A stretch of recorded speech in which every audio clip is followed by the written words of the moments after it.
এমনই নিয়ামতের মাস এই রমাদানুল মুবারক।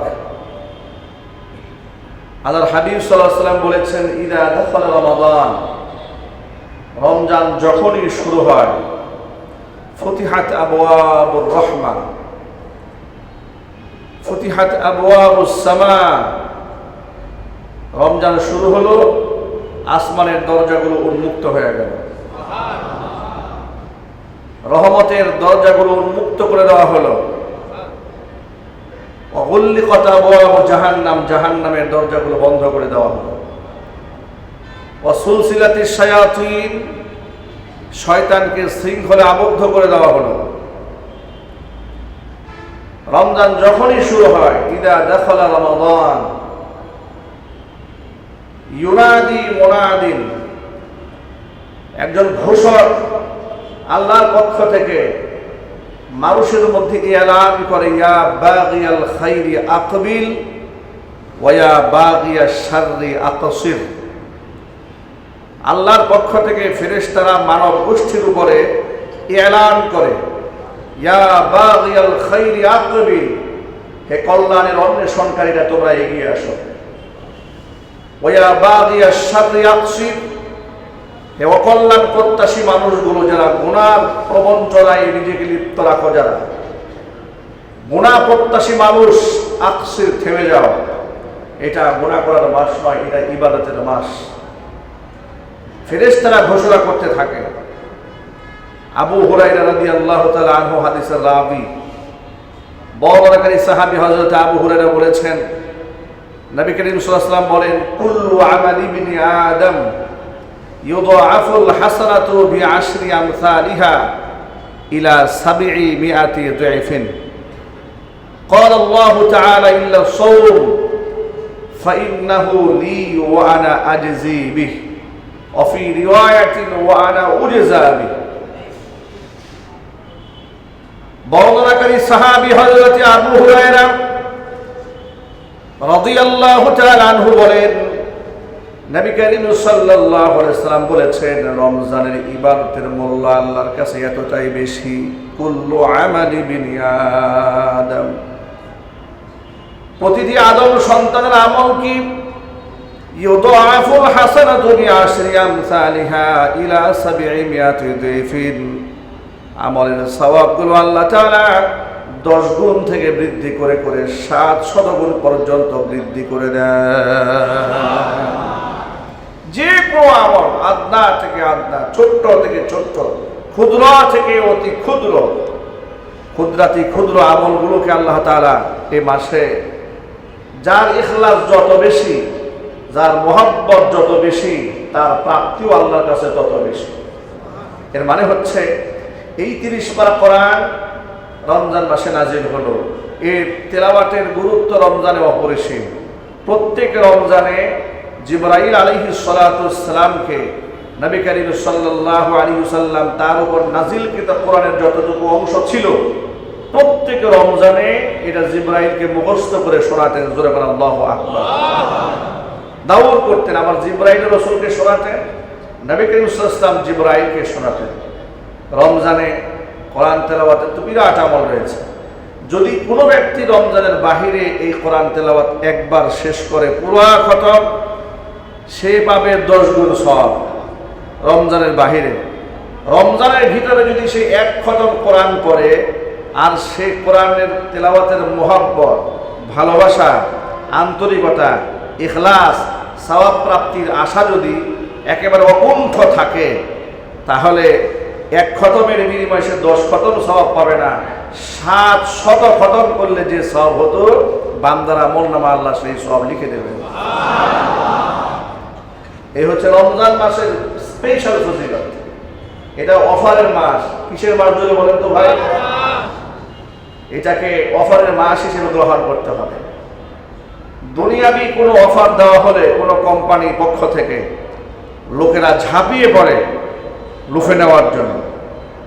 মেগা শপগুলোতে, মেগা মলগুলোতে সেখানে 10%, 20% যখন ছাড় দেওয়া হয়, ডিসকাউন্ট যখন লিখে দেওয়া হয় ডিসপ্লেতে, দেখবেন কাস্টমারের ভিড় পড়ে যায়, ঠিক না? মেগা মলে যদি সামান্য ডিসকাউন্ট এবং এটা খুবই ক্ষণিকের। আবার ডিসকাউন্ট সব পণ্যে দেওয়া হয় না। সেখানে দেখবেন সবচেয়ে নিম্নমানের প্রোডাক্টগুলোতে অচল অকেজু 2 বছর 3 বছর পরে আছে, কেউ নিচ্ছে না, কিংবা জোড়া মিলছে না, সাইজ মিলছে না, এগুলোর মধ্যে প্রোডাক্টে ছাড় দিয়েছে। সেটা নেওয়ার জন্য লোকেরা হুমড়ি খেয়ে পড়েছে।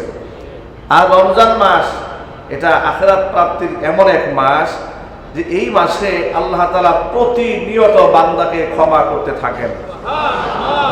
কত সংখ্যক বান্দাকে আল্লাহ ক্ষমা করেন এর হিসাব একমাত্র আল্লাহ পাকের কাছেই জানা আছে। কত সংখ্যক মানুষকে এই মাসে আল্লাহ তাআলা ক্ষমা করে দেন। এই মাসে কোনো বান্দা যদি 1টি টাকা দান করে আল্লাহর পথে, যদি মহব্বত বেশি থাকে, সে 700 গুণ সওয়াব পাবে। আর চিৎকার দিয়ে বলেন সুবহানাল্লাহ। এর মাসে দানের হাতকে সম্প্রসারণ করতে হবে। দানের ক্ষেত্রে কৃপণতা করা যাবে না। আল্লাহর হাবিব বলেন, সেটা যে কোনো আমল হোক, সে নফল ইবাদত, কোরআন তিলাওয়াত, তাসবিহ তাহলিল, জিকির আজকার, দান, সাদাকা, মানুষের সহযোগিতা কিংবা ভালো পরামর্শ, যে আমলই বান্দা করুক না কেন সব পাবে 700 গুণ। মাঝখান থেকে আল্লাহ রাব্বুল আমিন বলেন, ক্বালাল্লাহু তাআলা, তবে হ্যাঁ হুজুর বলেন, আল্লাহ তাআলা বলেছেন ইল্লা সাওম। রোজার বিষয়টা কিন্তু ভিন্ন। এটা আবার তোমরা গুলাই ফেলো না যে রোজা মনে হয় এক রোজার বিনিময়ে 700 রোজার সওয়াব দেওয়া হবে, 700 গুণ দেওয়া হবে। বিষয়টি এমন নয়। পৃথিবীর সমস্ত ইবাদতের প্রাপ্তিগুলো, পরিমাণগুলো কি হবে কোরআন সুন্নাহর মধ্যে পাওয়া যায়। যেমন হজের ব্যাপারে এসেছে, মান হাজ্জা লিল্লাহি ফালাম ইয়ারফুত ওয়া লাম ইয়াফসুর রাজাআ কায়াউমিন ওয়ালাদাতুহু উম্মুহু। কোন ব্যক্তি যদি একমাত্র আল্লাহর জন্য হজ করে আর হজের মধ্যে কোনো প্রকার পাপাচারের মধ্যে সে নিয়োজিত না হয়, বাজে কোনো কথাবার্তা গালিগালাজ সে না করে, হজ প্রাপ্তির বিনিময়ে জান্নাতি এমনভাবে তার জন্য ওয়াজিব হয়ে যাবে। আর এমন অবস্থায় সে হজ থেকে ফিরে আসবে যেমন সদ্য তার মা জমিনে তাকে ভূমিষ্ঠ করেছে। সব একটা প্রাপ্তি, একটা ঘোষণা দেওয়া হলো। যেমন হাজ্জুম মাবরুরুন লাইসা লাহু জাযাউন ইল্লাল জান্নাহ। মাবরুর হজ প্রাপ্তি একমাত্র জান্নাত। এরকম কিছু কিছু ঘোষণা করা হলো। রোজার বিষয়টা কি? রোজার বিষয় এসেছে কাল আল্লাহ তাআলা, আল্লাহ বলেন ইল্লা সাওম। রোজার বিষয়ে প্রাপ্তিটাকে তোমরা আন্দাজ করতে যেও না। এটা অনুমান ভিত্তিক কিছু বিষয়, কোনো বিষয় নয়। কারণ ফাইন্নাহু লি ওয়া আনা আজজি বিহ। বান্দা রোজা রাখে একমাত্র আমি আল্লাহর জন্য। বান্দা যেহেতু আমার জন্য রোজা রাখে, এখানে লৌকিকতার কোনো সুযোগ থাকে না। ইয়াদাউ তাআমাহু ওয়া শাহাওয়াতাহু লিআজলি। সে স্ত্রী সহবাস ছেড়েছে আমার কারণে, পানাহার ছেড়েছে আমার কারণে। সুতরাং প্রাপ্তি বিনিময়টা আমি আল্লাহ নিজ হাতে প্রদান করব। সেটা কি প্রদান করব, এটা আমার কাছেই থাকলো। এটা আমি বান্দাকে কিয়ামতের দিন পোষায় দেব। চিৎকার দেব আল্লাহু আকবার। অফি রিওয়ায়াতিন ওয়া আনা উজযা বি। আরেকটি বর্ণনার মধ্যে এরকম পাওয়া যায় যে রোজার বিনিময় আমি আল্লাহ নিজে বান্দার জন্য হয়ে যাব। রোজা এটা বিরাট প্রাপ্তির ইবাদত। এটা আমাদের জন্য ফরজ করা হয়েছে। রোজা রাখা কি সুন্নত না ফরজ? মুসলমান আকেল বালেগ, হোক সে নারী কিংবা হোক সে পুরুষ, সুস্থ এবং মুকিম যদি হয়, তাহলে অবশ্যই নিয়তের সাথে সুবহে সাদেক থেকে শুরু করে সূর্যাস্ত পর্যন্ত পানাহার, স্ত্রী সহবাস থেকে বিরত থাকতে হবে। সাথে সাথে রোজা ভঙ্গকারী যতগুলো কাজ আছে সব কাজ থেকে বিরত থাকতে হবে। তাহলেই তা রোজা বলে গণ্য হবে। কিন্তু এই রমজানের রোজাকে শুধু না খেয়ে থাকাটা আমরা সাধারণত রোজা মনে করি। শিশুকাল থেকে আমরা দেখে এসেছি যে রমজান মাসে রোজা রাখে। এটা একটা রোজার একটা আনুষ্ঠানিকতা মুসলিম সমাজে দীর্ঘদিন ধরে চলে এসেছে। আলহামদুলিল্লাহ, সবাই বলুন আলহামদুলিল্লাহ। এটা একটা পজিটিভ সাইন, এটা ভালো দিক যে আমাদের সমাজের লোকেরা রোজাকে যথেষ্ট শ্রদ্ধা করে সম্মান করে। ব্যতিক্রম তো কিছু লোকজন আছে, আল্লাহ পাক তাদেরকে হেদায়েত দান করুন। জোরে বলুন আমিন। রমজান মাস এসেছে, রোজার বিনিময়টা আল্লাহ পাক দেবেন নিজ হাতে। কিন্তু রমজান মাস কাদের জন্য? কারা এটাকে ফরজ হিসেবে পালন করবে? তাকে সুস্থ থাকতে হবে, তাকে মুকিম হতে হবে, তাকে মুসলমান হতে হবে, তাকে আকেল হতে হবে, তাকে বালেগ হতে হবে, তাহলেই তার উপর রমজানের রোজাটা ফরজ হবে। আমাদের ছেলেরা, আমাদের মেয়েরা, তারা যদি আকেল হয়, বালেগ হয়, উপযুক্ত হয়, প্রাপ্তবয়স্ক হয়, তাহলে তাদের উপরেও রমজানের রোজা সুন্নতটা ফরজ, নিঃসন্দেহে ফরজ। যদিও এই সমাজের অনেক বাবা এবং মায়েরা তাদের প্রাপ্তবয়স্ক ছেলে মেয়েদেরকে রোজা রাখতে অনেকে উদ্বুদ্ধ করেন না, কোনো কোনো ক্ষেত্রে নিষেধও করেন। কেন? এই কথা বলেন যে বাবা সারাদিন তোমার না খেয়ে থাকতে খুব কষ্ট হবে।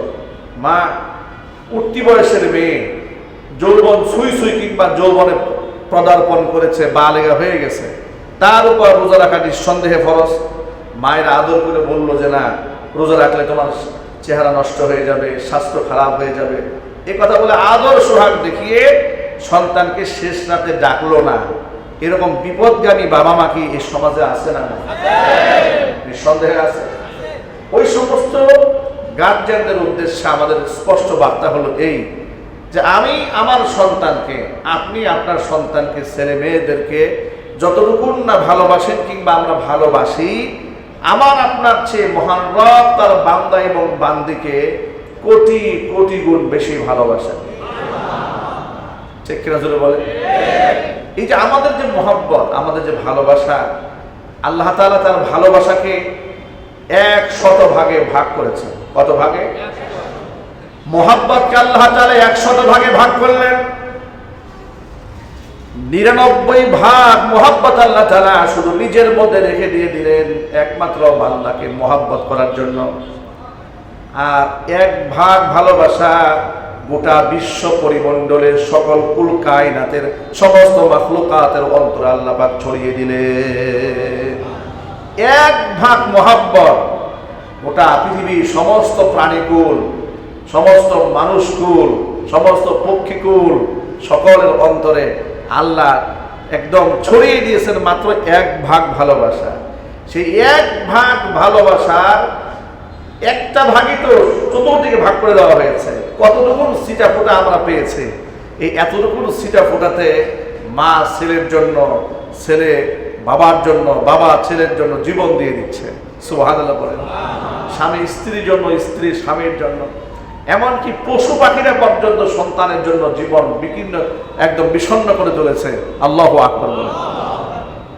1 ভাগ মহব্বতের যদি ঠেলাটা এই জায়গায় গিয়ে দাঁড়ায় যে আপনি আপনার বাচ্চাকে সে সাথে জাগতে দিচ্ছেন না, 1 ভাগের 100 কোটি ভাগের 1 ভাগ আপনি পেয়েছেন। আপনি 1 ভাগ তো একা পান নাই, ঠিক কিনা বলেন? এমন তো না যে 1 ভাগ আপনাকে একাই দেওয়া হয়েছে, গোটা সৃষ্টিকুলের মধ্যে সরিয়ে দেওয়া হয়েছে 1 ভাগ। আর 99 ভাগ মহব্বত আল্লাহ নিজের মধ্যে রেখে দিয়েছেন বান্দাকে দেওয়ার জন্য। যখন আল্লাহু আকবার, তাহলে সে বান্দা বান্দিকে আল্লাহ কত ভালোবাসেন, সীমাহীন মহব্বত করেন। সীমাহীন মহব্বত করে আল্লাহ পাক তাকে হুকুম করেছেন, আকিল হয়েছ, বালেগ হয়েছ, মুসলমান হয়েছ, রমজান মাসে রোজা রাখো। কি ফায়দা হবে? কি আল্লাহ নবী সাল্লাল্লাহু আলাইহি ওয়াসাল্লাম বলেছেন, সুমু তাসিহু, রমজান মাসে রোজা তোমরা রাখো আর সুস্থতার নিয়ামত লাভ করো। জোরে বলেন সুবহানাল্লাহ। রমজানে রোজা রাখলে সে দুনিয়াবি ফায়দাও পাবে, সে সুস্থতার জিন্দেগি পাবে। আপনারা হসপিটালগুলোতে তালাশ করে দেখেন, একটু কলেরা হসপিটালে যোগাযোগ করেন, রমজানে রোগীর সংখ্যা কম। সুবহানাল্লাহ বলবেন না? রমজানে কিসের সংখ্যা কম? রোগীর সংখ্যা রমজান মাসে কম। কারণ এটা রাসূলের হাদিস, সুমু তাসিহু, রোজা রাখো সুস্থতার নিয়ামত তোমরা গ্রহণ করো।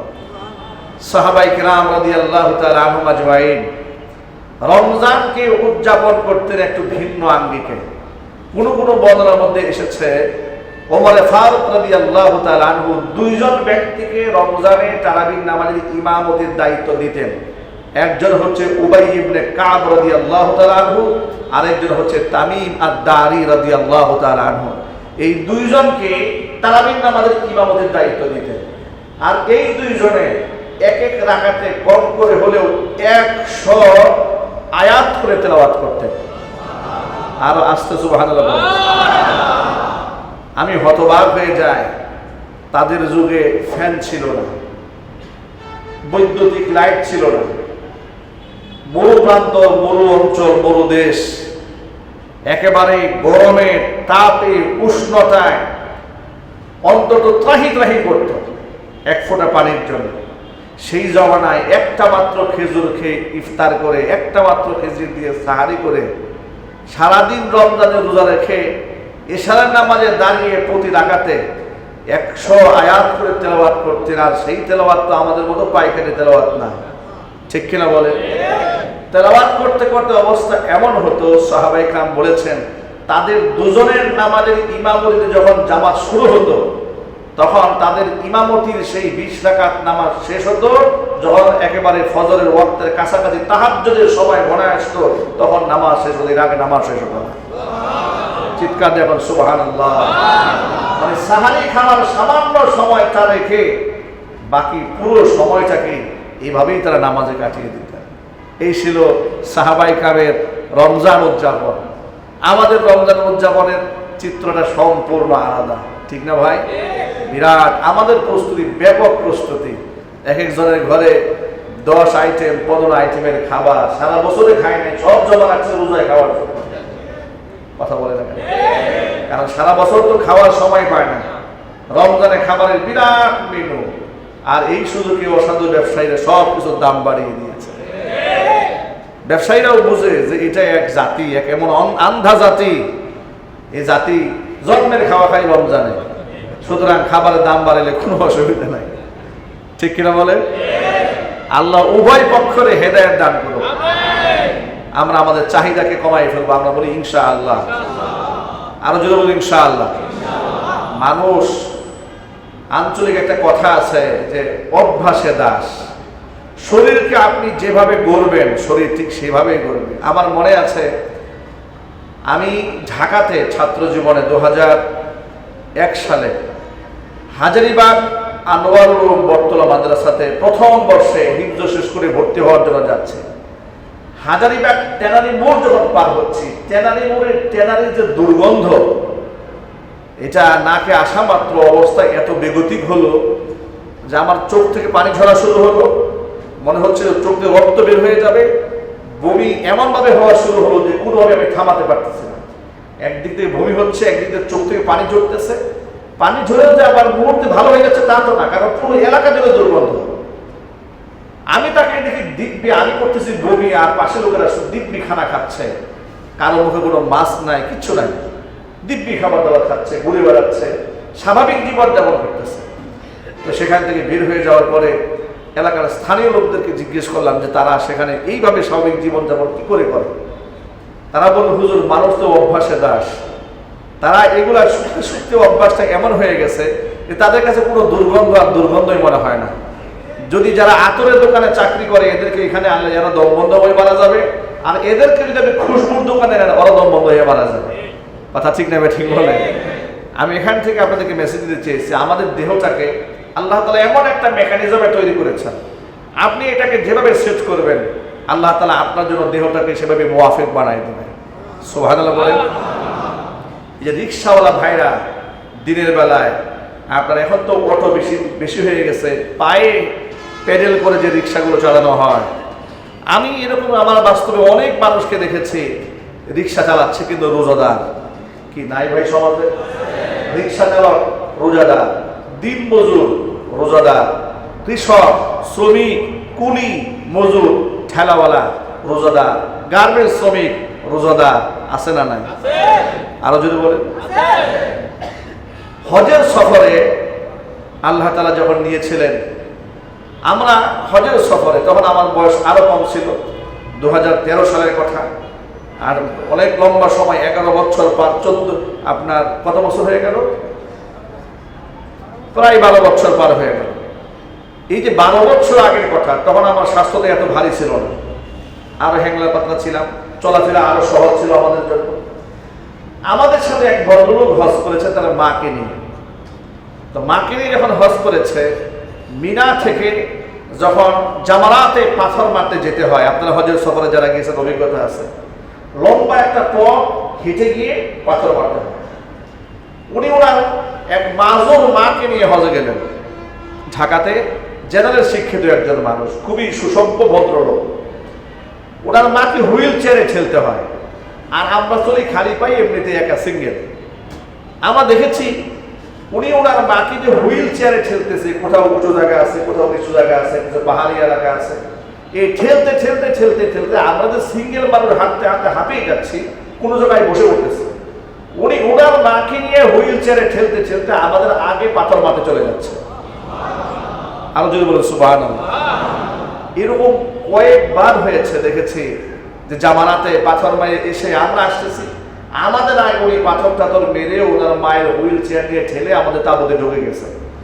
তা আমি মাঝে মাঝে ওনার মায়ের হুইল চেয়ারটা নিজে আমি তাকে বলতাম যে ভাই, মাটা বৃদ্ধা মানুষ, যে আপনি আমাকে একটু দেন, আমি একটু হুইল চেয়ার ঠেলি।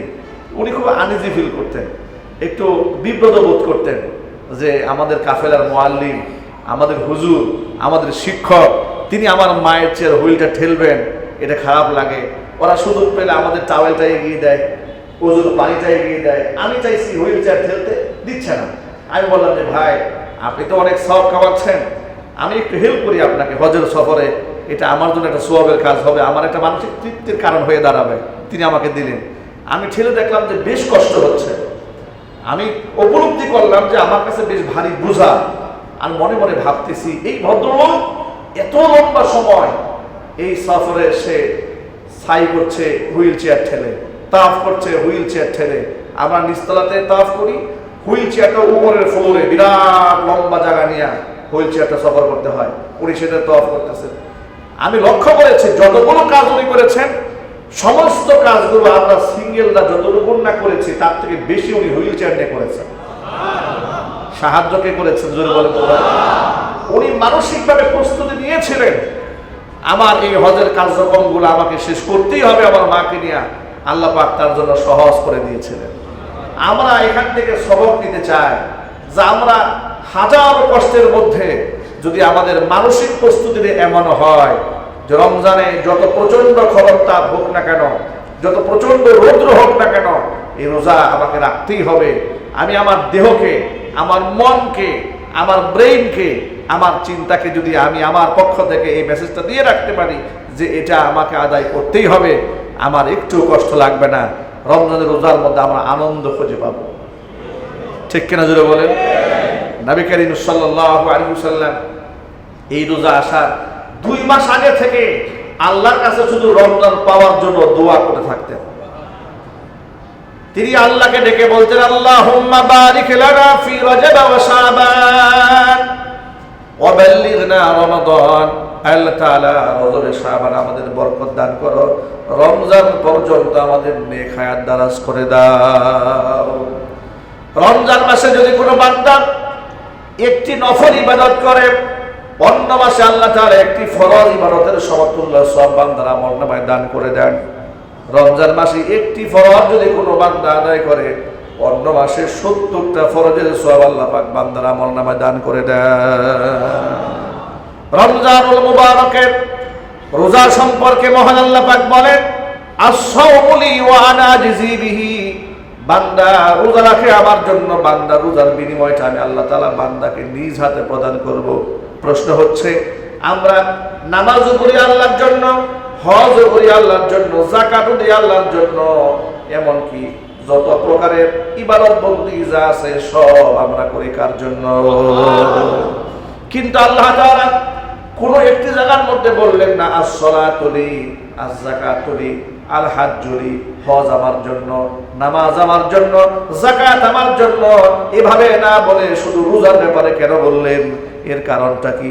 এর কারণ হচ্ছে পৃথিবীতে রোজা ছাড়া যত ইবাদত আছে সব ইবাদতের মধ্যে লৌকিকতা করা সম্ভব, একমাত্র ইবাদত রোজা যার মধ্যে লৌকিকতার সুযোগ নাই। ঠিক কিনা বলেন?